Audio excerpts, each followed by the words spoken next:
نحمده ونصلي على رسوله الكريم اما بعد.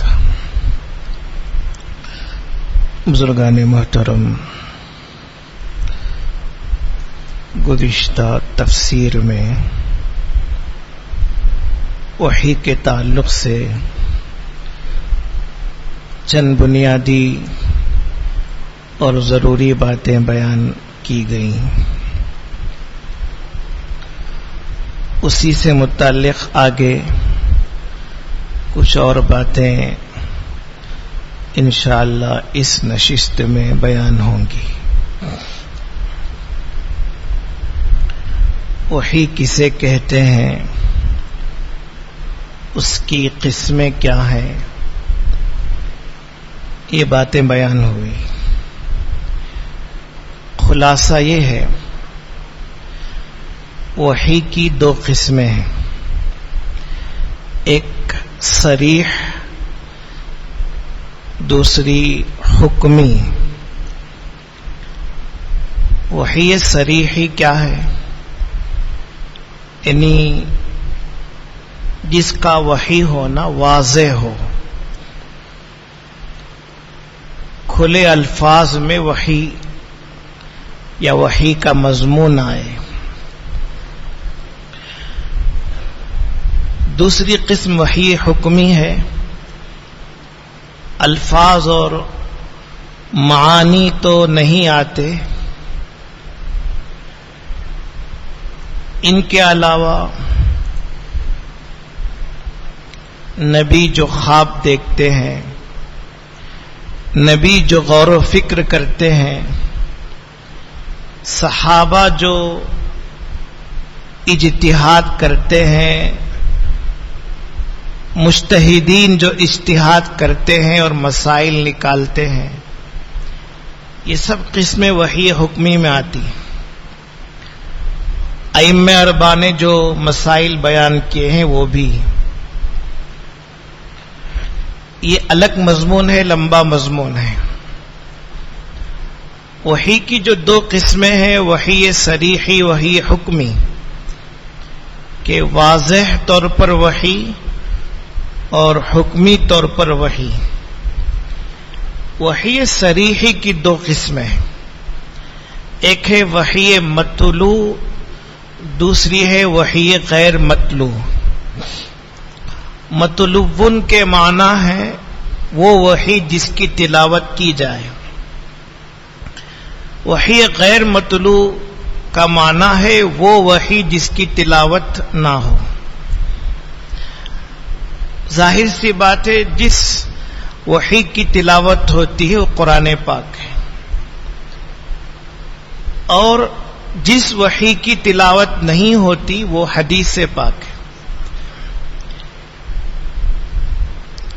وحی مطلوع جس کی تلاوت ہوتی ہے، اس کا طریقہ یہ ہے کہ اللہ سب سے پہلے تلاوت کرتے ہیں، پھر اللہ سے سن کر جبرائیل تلاوت کرتے ہیں، جبرائیل سے سن کر ہمارے آقا جناب محمد الرسول اللہ صلی اللہ علیہ وسلم تلاوت فرماتے ہیں، آپ سے سن کر صحابہ تلاوت کرتے ہیں.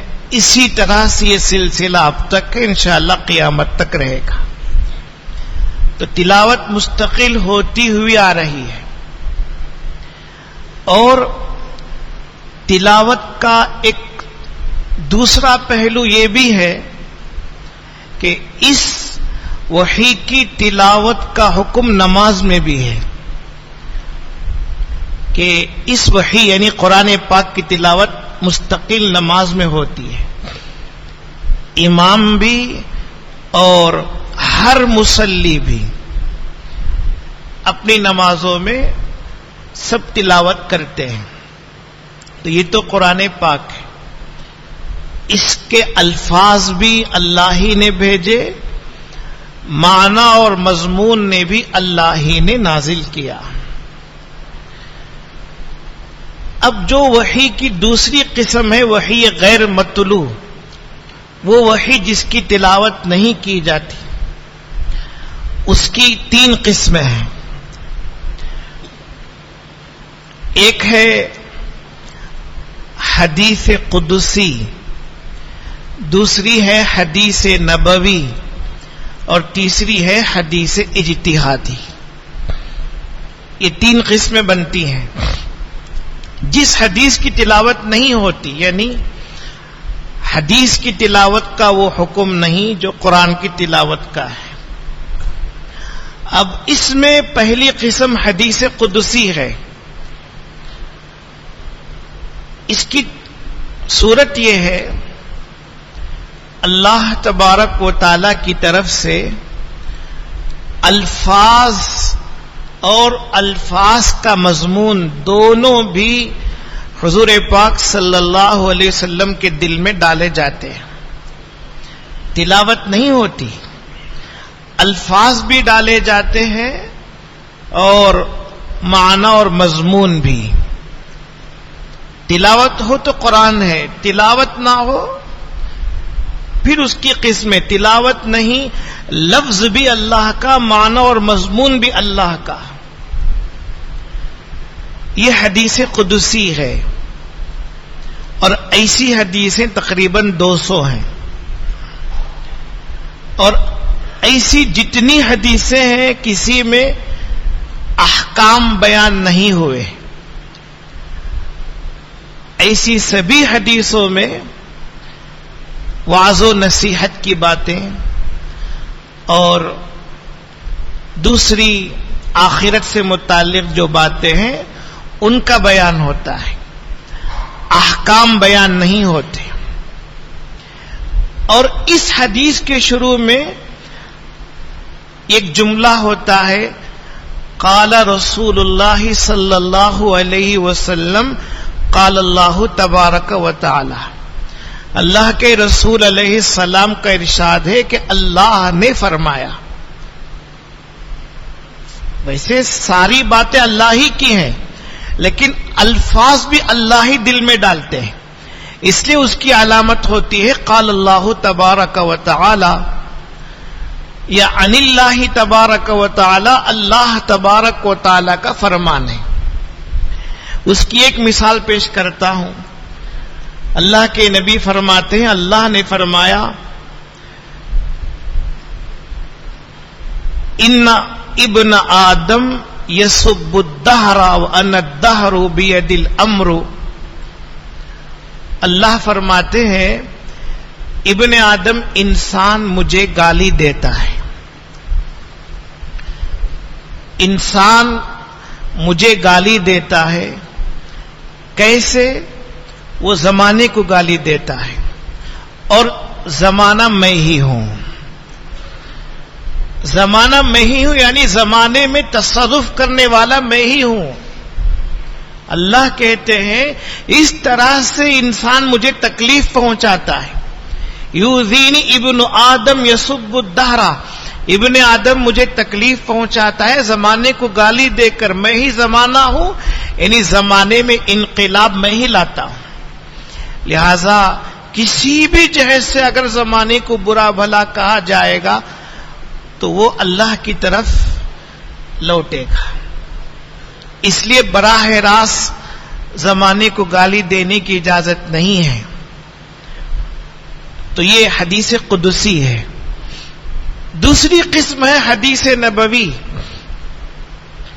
کہ مضمون اللہ آپ کے دل میں ڈالتے ہیں، الفاظ نہیں، الفاظ آپ خود بیان کرتے ہیں۔ ایسی ساری حدیثیں ایسی ہی ہیں تقریباً، کہ اللہ تعالی مضمون آپ کے دل میں ڈالتے ہیں، براہ راست بھی، حضرت جبرائیل کے واسطے سے بھی۔ الفاظ نہیں ڈالتے، الفاظ آپ کے ہوتے ہیں۔ اس کو حدیث نبوی کہتے ہیں۔ اور تیسری قسم ہے حدیث اجتہادی، کہ اللہ کے پیغمبر علیہ الصلوۃ والسلام قرآن میں غور و فکر کر کے مسائل بیان کرتے ہیں۔ اللہ کے نبی علیہ السلام خود قرآن میں غور و فکر کر کے احکام و مسائل بیان کرتے ہیں، اور عموماً سبھی مسائل درست ہوتے ہیں، کبھی کبھی غلطی ہوتی ہے۔ جہاں اللہ کے نبی علیہ الصلوۃ والسلام سے مسائل اور احکام بیان کرنے میں غلطی ہوتی ہے، وہاں اللہ کی طرف سے آپ کو آگاہ کر دیا جاتا ہے کہ آپ نے اس مسئلے میں یہ مسئلہ بیان کیا ہے، یہ مسئلہ درست نہیں ہے۔ ایسی غلطی اللہ کے نبی سے بھی ہوتی تھی، لیکن امت اور اللہ کے نبی کی غلطی میں فرق یہ ہے کہ اللہ کے نبی کی غلطی کو باقی نہیں رکھا جاتا۔ جہاں کوئی اگر اتفاق سے کوئی غلطی ہوئی تو اس کو درست کر دیا جاتا۔ امت کے لیے وحی کا سلسلہ نہیں ہے، اس لیے امت میں اجتہاد کرنے والے بہت ہو گئے، وہ ایک لمبا مضمون ہے۔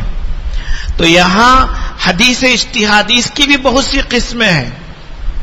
ایک مثال دے رہا ہوں کہ نبی اجتہاد کر رہے ہیں، بدر میں جو کفار و مشرکین قید کیے گئے ان کے ساتھ کیا کرنا چاہیے،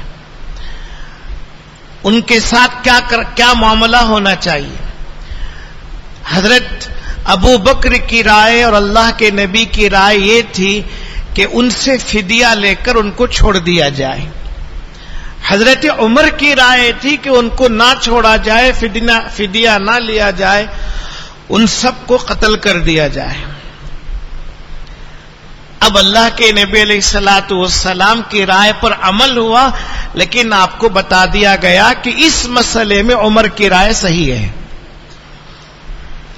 اللہ کے نبی علیہ السلام کی رائے اور ابو بکر رضی اللہ عنہ کی رائے یہاں درست نہیں ہوئی۔ قرآن پاک میں 10ویں پارے میں یہ پورا مضمون ہے، 10ویں پارے میں ہے۔ تو بتا دیا گیا کہ یہاں آپ نے جو اجتہاد کیا وہ صحیح اجتہاد نہیں۔ تو نبی سے اگر کہیں خطا ہوتی تو آگاہ کر دیا جاتا، اور لوگوں سے خطا ہوتی نبی کے بعد، چونکہ وحی کا سلسلہ بند ہے اس لیے وہاں آگاہ نہیں کیا جاتا۔ لیکن وہاں حکم کیا ہے؟ مثلا امام اعظم ابو حنیفہ کوئی مسئلہ بیان کر رہے ہیں، وہ مسئلہ صحیح بھی ہو سکتا ہے، غلط بھی ہو سکتا ہے۔ امام مالک، امام شافعی، امام احمد ابن حنبل، سب کے تعلق سے یہی حکم ہے۔ اب اگر صحیح ہو جائے تو 2 ثواب، غلطی ہو جائے تو 1 ثواب۔ یہاں بھی یہی حکم ہے، غلطی ہو جائے جب بھی 1 ثواب ہے۔ یہ الگ مضمون ہے۔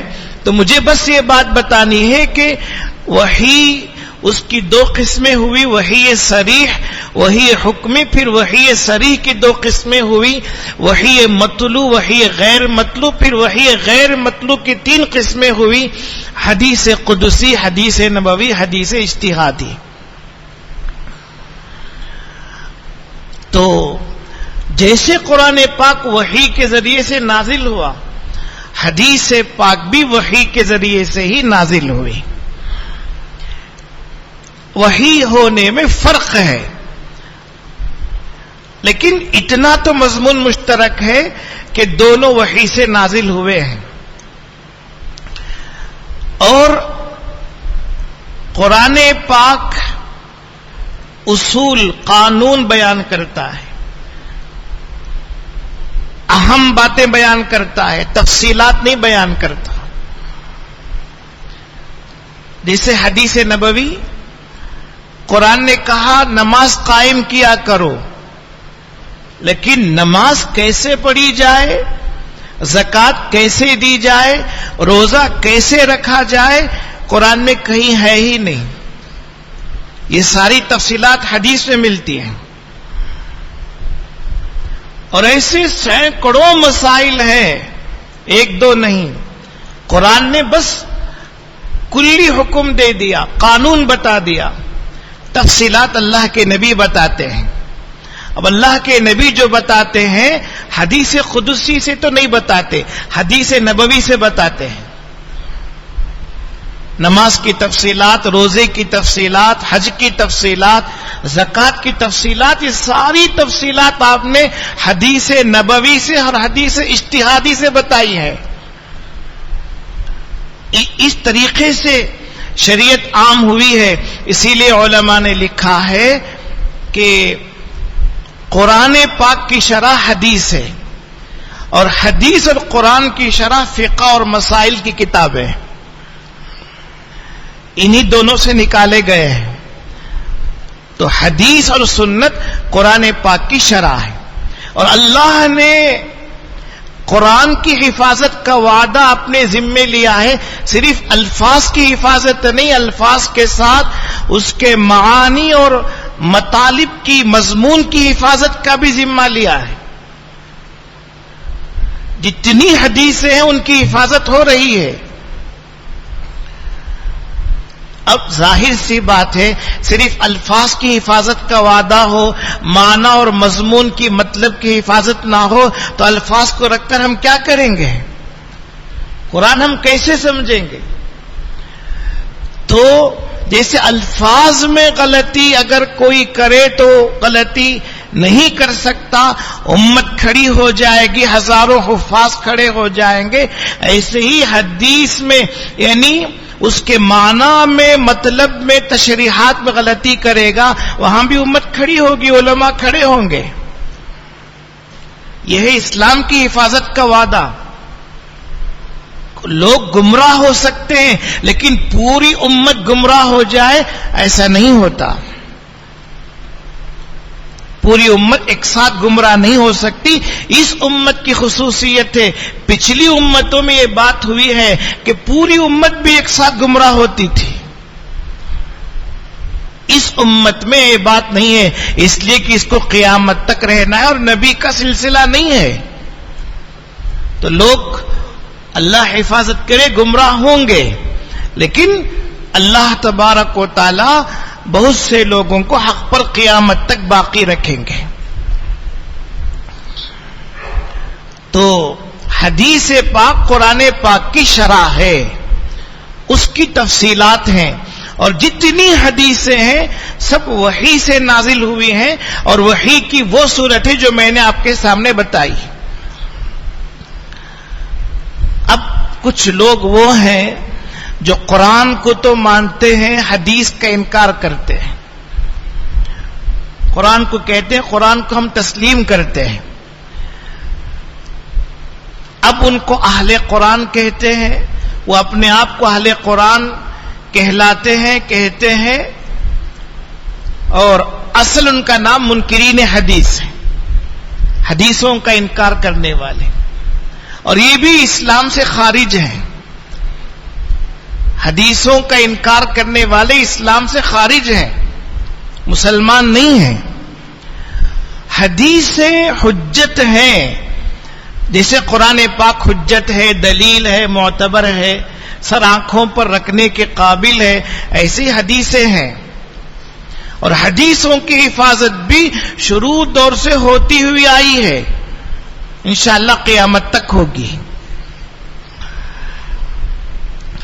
اور یہ لوگ جو کہتے ہیں کہ ہم قرآن تک مانتے ہیں، باقی ہم کسی کو نہیں جانتے، اس کے تعلق سے اللہ کے نبی علیہ السلام نے خود فرمایا ہے. ابو داؤد اور ابن ماجہ کی روایت ہے، ابو داؤد اور ابن ماجہ کی روایت ہے، اللہ کے پیغمبر علیہ الصلوۃ والسلام فرماتے ہیں کہ وہ زمانہ قریب ہے، ایک شخص تخت پر ٹیک لگائے ہوئے بیٹھا ہوگا. ایک شخص اپنے تخت پر ٹیک لگائے ہوئے بیٹھا ہوگا، وہ کہے گا ہم صرف قرآن کو جانتے ہیں، قرآن کے علاوہ کچھ نہیں جانتے. قرآن میں جو حلال ہے اسے حلال سمجھتے ہیں، قرآن میں جو حرام ہے اسے حرام سمجھتے ہیں. اللہ کے نبی فرماتے سن لو، جس قدر قرآن میں اللہ نے بہت سی باتیں حرام کی ہیں، میں نے بھی حرام کی ہیں. قرآن میں ان کا ذکر نہیں ہے، اس کی بہت سی مثالیں ہیں. جیسے گدھا حرام ہے، قرآن میں کہاں ہے؟ پورے قرآن میں کہیں نہیں ہے کہ گدھا حرام ہے. اللہ کے نبی علیہ الصلوۃ والسلام کی حدیث سے یہ بات نکلتی ہے.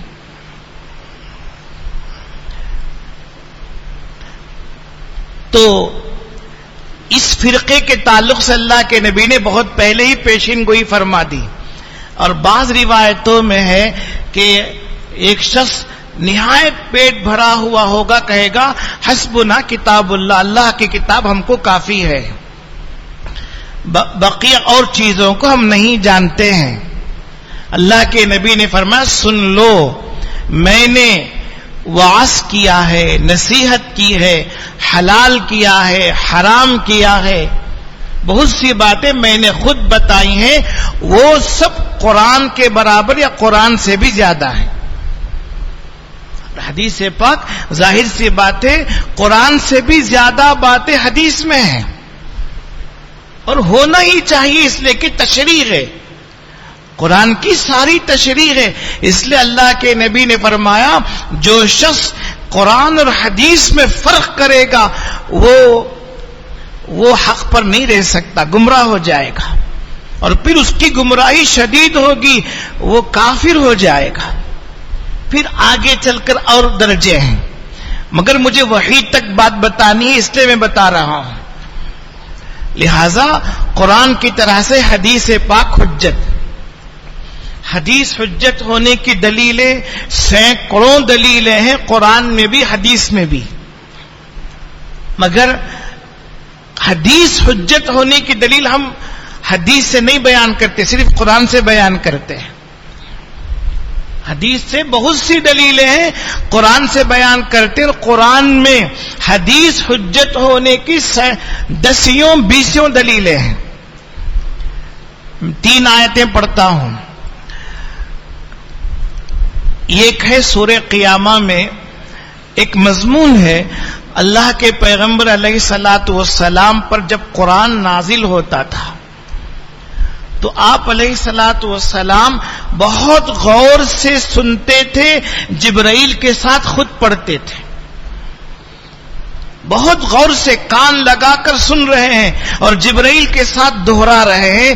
اس لیے دہرا رہے ہیں کہ جبرائیل پڑھ کر چلے جائیں گے، خدا نہ خواستہ اگر میں دہرا کر یاد نہ کروں گا ہو سکتا ہے کوئی چیز یاد ہونے سے رہ جائے، اس لیے آپ جبرائیل کے ساتھ ساتھ دہراتے تھے. اس طرح سے آپ پر کئی مشقت ہو جاتی غور سے قرآن سننے کی، اسے دہرانے کی. اللہ نے فرمایا لا تحرک بہ لسانک لتعجل بہ، اے پیغمبر قرآن کے ساتھ اپنی زبان کو حرکت نہ دیجیے تاکہ آپ جلدی جلدی اس کو لیں، آپ ایسا نہ کیجیے. ان علینا جمعہ وقرآنہ فاذا قرأناہ فاتبع قرآنہ، ہمارے ذمے ہے آپ کے سینے میں دل میں جمع کرنا،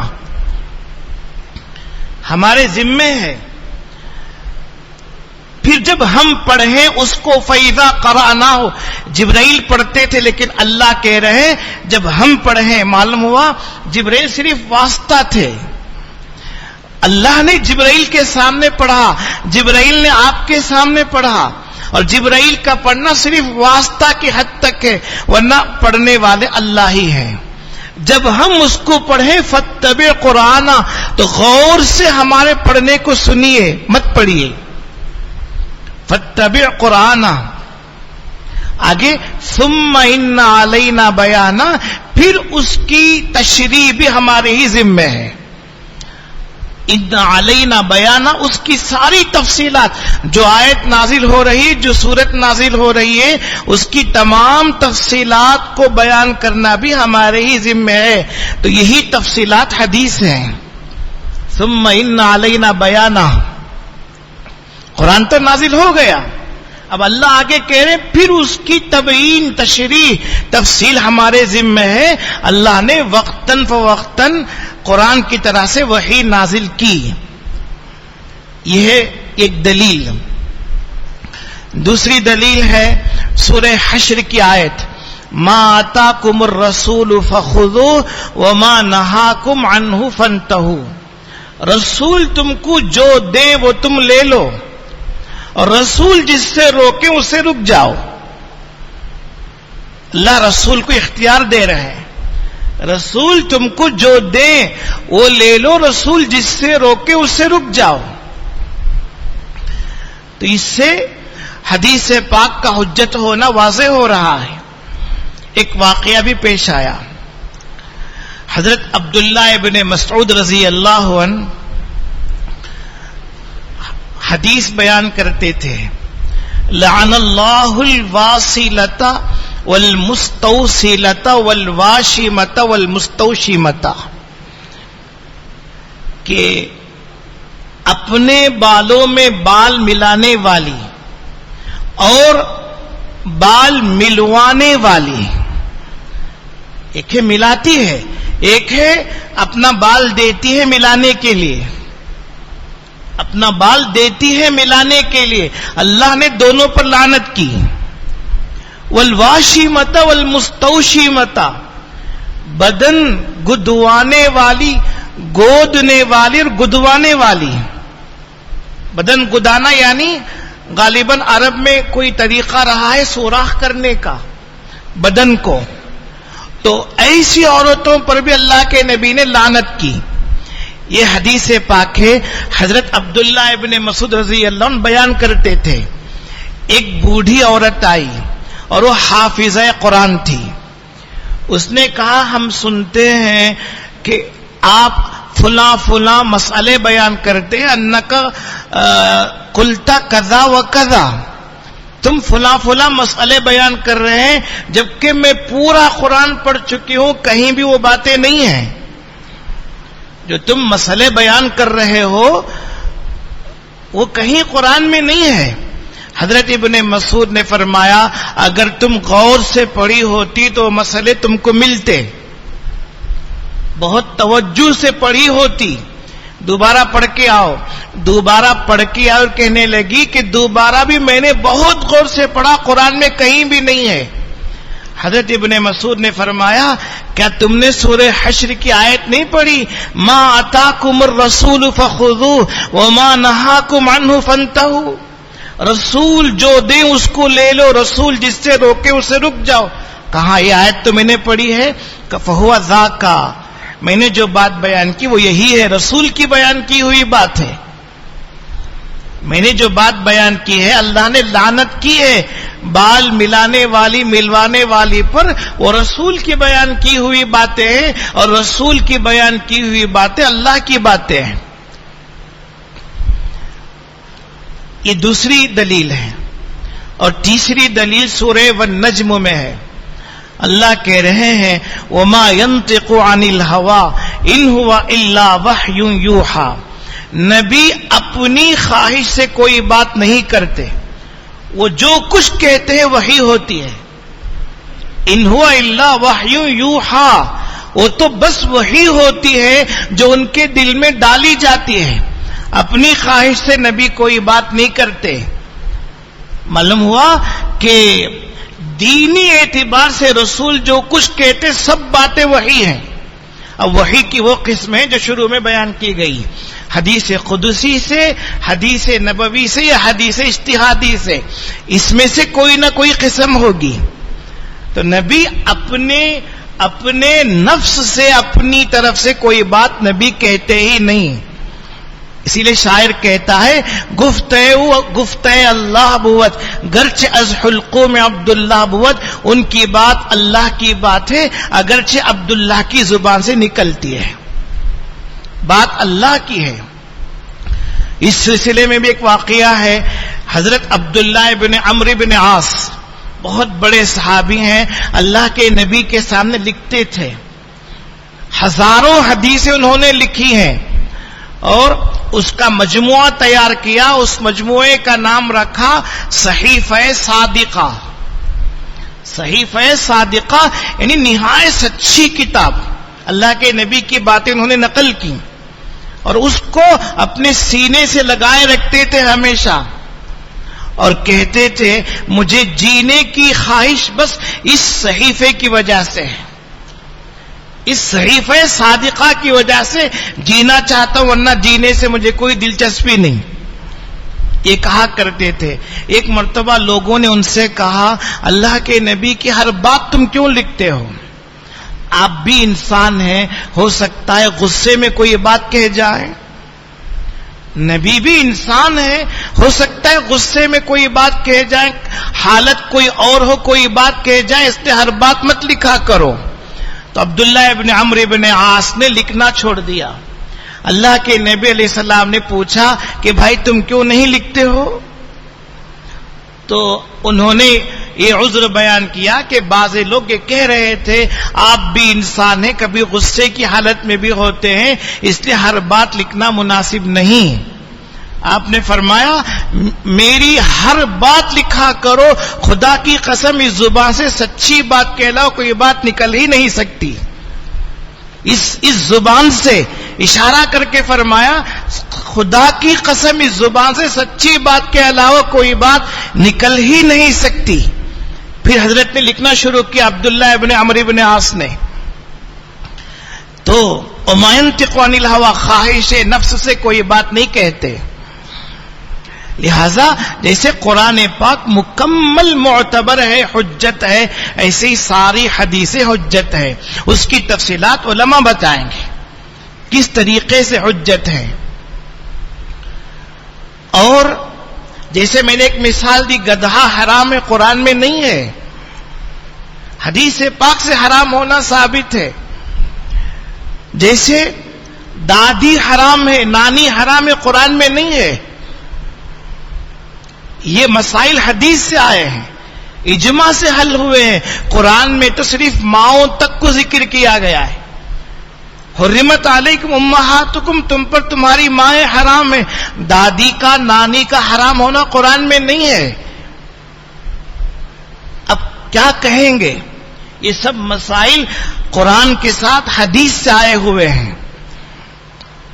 اور اس کی مثال سنیے، دوسرے پارے میں آیت ہے وَمَا جَعَلْنَا الْقِبْلَةَ الَّتِي كُنْتَ عَلَيْهَا إِلَّا لِنَعْلَمَ مَنْ يَتَّبِعُ الرَّسُولَ مِمَّنْ يَنْقَلِبُ عَلَىٰ عَقِبَيْهِ۔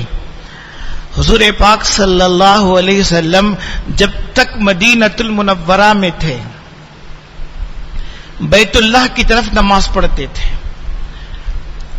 جب تک مکۃ المکرمہ میں تھے، جب تک مکۃ المکرمہ میں تھے، بیت اللہ کی طرف رخ کر کے نماز پڑھتے تھے 13 سال۔ پھر مدینۃ المنورہ ہجرت کر کے آئے۔ مدینہ آنے کے بعد اللہ کی طرف سے حکم آیا کہ آپ بیت المقدس کی طرف رخ کر کے نماز پڑھیں، بیت اللہ کی طرف نہیں، بیت المقدس کی طرف۔ چنانچہ اللہ کے پیغمبر علیہ الصلوۃ والسلام نے 16 یا 17 مہینے کامل بیت المقدس کی طرف رخ کر کے نماز پڑھی باجماعت، فرض بھی نوافل بھی۔ آپ نے رخ کر کے نماز پڑھی، آپ کی پوری خواہش تھی کہ بیت اللہ ہی قبلہ ہو جائے، بیت المقدس نہ رہے۔ لوگ جو بیت المقدس کو قبلہ اول کہتے ہیں وہ اس معنی کے اعتبار سے، ورنہ شروع دور سے آدم علیہ السلام کے زمانے سے بیت اللہ ہی قبلہ رہا ہے۔ صرف 16-17 مہینے کی مدت ہی بیت المقدس قبلہ رہا ہے، اس اعتبار سے قبلہ اول کہتے ہیں، ورنہ قبلہ اول بھی بیت اللہ اور قبلہ آخر بھی بیت اللہ، درمیانی مدت میں بیت المقدس قبلہ رہا ہے۔ ہو سکتا ہے یہود و نصارا کو حکم رہا ہو، وہ اور بات ہے۔ تو اللہ کے نبی علیہ الصلوۃ والسلام ایک محلے میں گئے ہوئے تھے، ظہر کی نماز ادا کر رہے تھے، 2 رکعت آپ نے بیت المقدس کی طرف رخ کر کے نماز پڑھائی، ظہر کی نماز 2 رکعت ہوئی، وحی نازل ہو گئی کہ بیت اللہ کی طرف رخ کر لیں، تو بقیہ 2 رکعتیں آپ نے بیت اللہ کی طرف رخ کر کے پڑھائی۔ تو 4 رکعتوں میں سے 2 رکعت بیت المقدس کی طرف، 2 رکعتیں بیت اللہ کی طرف۔ اور یہ مسجد نبوی میں ہوا نہیں، یہ واقعہ دوسری مسجد میں ہوا جس کو آج مسجد قبلتین کہتے ہیں، وہاں ہوا۔ اور نماز کے درمیان وحی نازل ہو رہی ہے اور آپ نے اپنا قبلہ بدل لیا نماز کے درمیان۔ تو یہاں مجھے بس اتنا بتانا ہے وَمَا جَعَلْنَا الْقِبْلَةَ الَّتِي كُنْتَ عَلَيْهَا، اب یہودیوں نے اعتراض کرنا شروع کیا، دیکھو اس نبی کو دیکھو کہ ہمارا قبلہ اپنائے ہوئے تھے، اب اس کو بھی چھوڑ دیا۔ کیوں چھوڑ دیا ہمارا قبلہ؟ وہی اچھا قبلہ تھا۔ تو اللہ کہہ رہے ہیں آپ اپنی طرف سے کچھ نہیں کرتے، جس قبلے پر آپ تھے یعنی بیت المقدس پر چند مہینے، اس کا حکم ہم نے اس لیے دیا تھا تاکہ دیکھ لیں کہ لوگ آپ کی پیروی کرتے ہیں یا نہیں کرتے۔ دیکھ لیا، مگر یہود تب بھی ایمان نہیں لائے۔ اس قبلے کی طرف حکم دے کر بھی دیکھ لیا گیا، مگر اس وقت بھی ایمان نہیں لائے۔ اب بھلا بتائیں، وما جعلنا القبلۃ التی، بیت المقدس کی طرف آپ نے جو نماز پڑھی 16-17 مہینے، جس کا یہاں ذکر ہے، وما جعلنا القبلۃ التی، وہ بیت المقدس کی طرف رخ کر کے نماز پڑھنے کا حکم آپ کو وحی سے دیا گیا، لیکن پورے قرآن میں یہ وحی کہیں بھی نہیں ہے، پورے قرآن میں نہیں ہے۔ ظاہر سی بات ہے یہ وحی حدیث سے آئی تھی۔ اس کو سمجھے بغیر ہم اس آیت کو سمجھ ہی نہیں سکتے۔ ایسی 10-20 آیتیں ہیں، جب تک حدیث ہمارے سامنے نہیں ہوگی ہم قرآن کو سمجھ ہی نہیں سکتے۔ اس لیے جو لوگ تمیز کرتے ہیں ہم قرآن تک مانیں گے، حدیث نہیں مانیں گے، علماء کا اتفاق ہے وہ دائرے اسلام سے خارج ہے، اسلام سے کوئی واسطہ نہیں ہے۔ اس لیے جتنا ایمان ہمارا قرآن پر ہے اتنا ایمان حدیثوں پر ہے، یہی ہونا چاہیے، یہی حق ہونے کی دلیل ہے۔